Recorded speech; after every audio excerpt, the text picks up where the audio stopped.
चाहे नाग पंचमी हो, चाहे श्रावण महीने की शुक्ल पक्ष की, चाहे कृष्ण पक्ष की पंचमी हो, और समझ लो अच्छे से,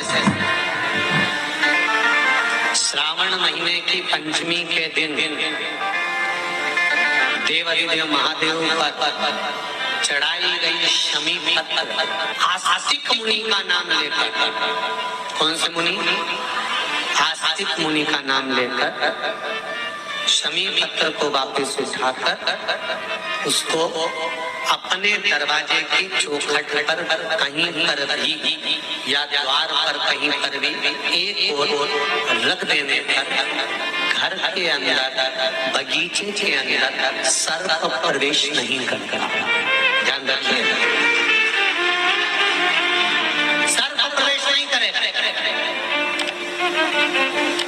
शमी पत्र समर्पित करने पे, उस शमी पत्र को आस्तिक मुनि का स्मरण करने, कौन से मुनि है?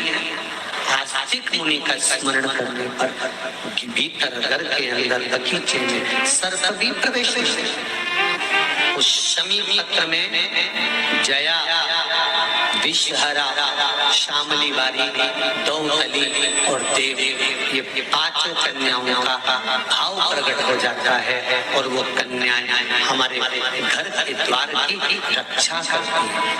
तुम्हारे घर की बहन बेटी क्या करती है? तुम्हारे घर की बहन बेटियां क्या करती हैं? घर में बहन बेटी आती हैं तो बद्दुआ देकर नहीं जाती। घर में कन्याएं रहती हैं, बद्दुआ नहीं देती।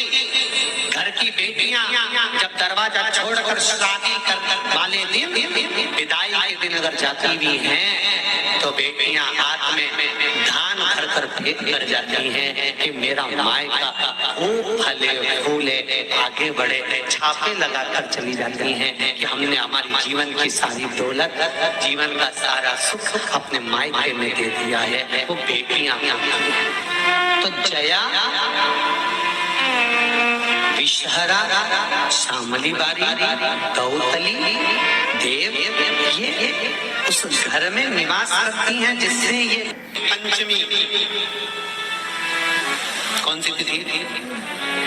पंचमी, चाहे वो शुक्ल पक्ष की हो, चाहे वो कृष्ण पक्ष की। श्रावण महीने की पंचमी के दिन शंकर भगवान पर जिस परिवार के व्यक्ति का कांवड़ जल हमने बताया है आपको, जरूरी नहीं है कि डंडा बांधकर 2 कावड़ के जल के लोटे लेकर जाओ, आप अपने हाथ में भी 2 पात्र लेकर जा सकते हैं।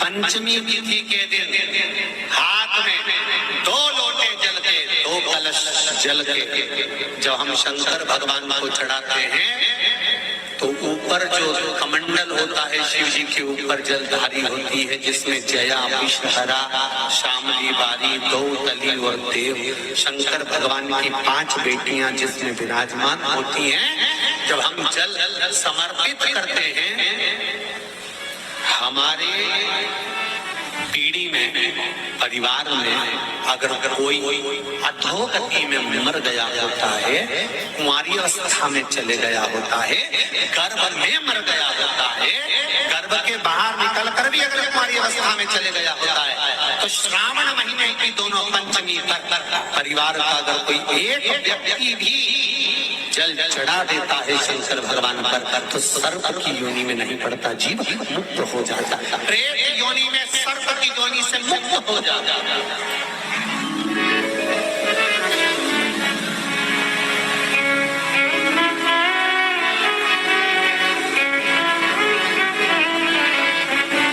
महाराज, हमारे यहाँ सांपों की पूजन कौन से दिन होती, कौन सी तिथि में करते हैं? जम के बोलो जरा। नाग पंचमी। नाग पंचमी का मतलब क्या है? सांपों की पूजन करो। नाग पंचमी का मतलब होता है शंकर जी के मंदिर में जाकर 1 लोटा जल समर्पित कर दो। उसका कारण क्या है कि हमारे परिवार में, हमारे कुटुंब में, परिवार में कोई 7 पीढ़ी के अंतर्गत भी अगर कोई जीव तड़प रहा होता है, पड़ा हुआ होता है, उसकी उसकी मुक्ति नहीं होती है, तो पंचमी का चढ़ा हुआ जल उस जीव को प्राप्त हो जाता है और वो जीव तर जाता है, उसका फिर जन्म नहीं होता, वो तर इसको मुक्तता कहता है, इसको मोक्ष कहता है।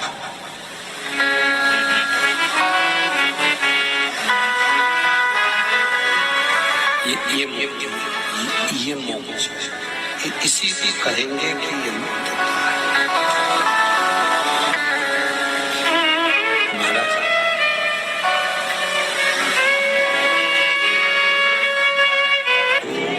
चाहे नाग पंचमी हो, चाहे श्रावण महीने की शुक्ल पक्ष की, चाहे कृष्ण पक्ष की पंचमी हो, और समझ लो अच्छे से, श्रावण महीने की पंचमी के दिन देवाधिदेव महादेव पर चढ़ाई गई शमी पत्र आस्तिक मुनि का नाम लेकर, कौन से मुनि? आस्तिक मुनि का नाम लेकर शमी पत्र को वापस उठाकर उसको अपने दरवाजे की चौखट पर कहीं पर भी या द्वार पर कहीं पर भी एक ओर रख देने पर घर के अंदर, बगीचे के अंदर सर्प प्रवेश नहीं करता। ध्यान रखिए, सर्प प्रवेश नहीं करेगा। शमी पत्र समर्पित करने पे उस शमी पत्र को आस्तिक मुनि का स्मरण करने, कौन से मुनि है? आस्तिक मुनि का स्मरण करने पर भीतर घर के अंदर बगीचे में सर्प भी प्रवेश नहीं। उस शमी पत्र में जया, विषहरा, शामली वारी, दौतली और देव, ये पांचों कन्याओं का भाव प्रकट हो जाता है और वो कन्याएं हमारे घर के द्वार की रक्षा करती हैं। तुम्हारे घर की बहन बेटी क्या करती है? तुम्हारे घर की बहन बेटियां क्या करती हैं? घर में बहन बेटी आती हैं तो बदुआ देकर नहीं जाती, घर में कन्याएं रहती हैं बदुआ नहीं देती। घर की बेटियां जब दरवाजा छोड़कर शादी कर वाले दिन, विदाई के दिन अगर जाती भी हैं तो बेटियां हाथ में धान भर कर फेंक कर जाती हैं कि मेरा मायका खूब फले फूले, आगे बढ़े, छापे लगाकर चली जाती हैं कि हमने हमारी जीवन की सारी दौलत, जीवन का सारा सुख अपने मायके में दे दिया है। वो बेटियां तो जया, विषहरा, शामली बारी, दौतली, देव, ये उस घर में निवास करती हैं जिससे भगवान की जिंदगी किसने संवारी? ये नागलक्ष्मी है। वासुकी नाग बड़े, शेषनाग छोटे, और शेषनाग की जिंदगी अगर कोई संवारने वाली है तो ये नागलक्ष्मी। ये नागलक्ष्मी जीवन संवार, नागलक्ष्मी शिव जी की आराधना में लगी, शंकर के अनुमोदन में, शिव की भक्ति में दिन रात लगी रहती, दिन रात।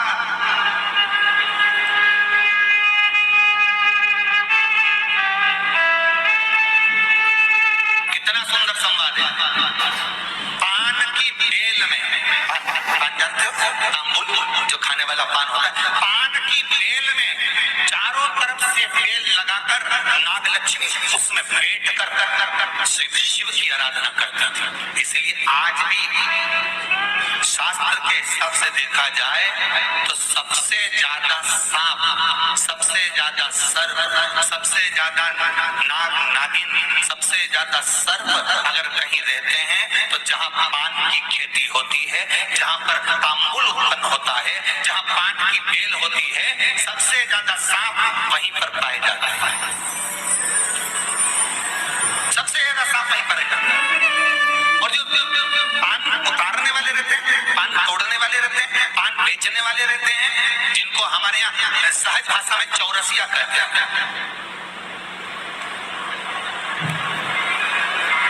इनका एक विधान रहता है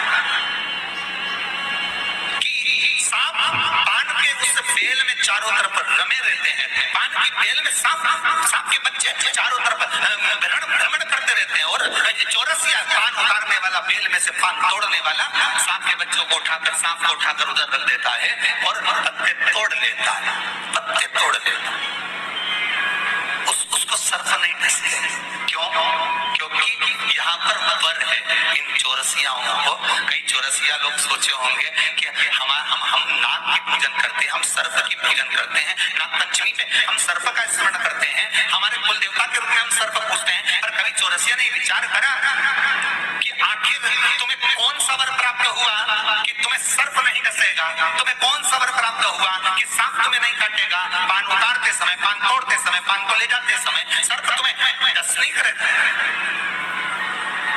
क्योंकि जिस समय पर नाग लक्ष्मी भगवान शिव की आराधना करती है पान की बेल के पास में, उस समय पर एक सहज भाव में, एक ग्रामीण, एक सहजता उस नागिन को आते हुए देखता था, नाग लक्ष्मी को आते हुए देखता था। जो नागिन कभी तो सुंदर स्त्री का रूप, लक्ष्मी जैसा रूप बना लेती है, और कभी नाग का रूप बना लेती है। बड़ा विचित्र उसको लगता था, और वो एकांत में बैठा, इसने आकर देखा कि नाग लक्ष्मी सेवा में लीन रहती, किसी जीव को वहां आने नहीं देता।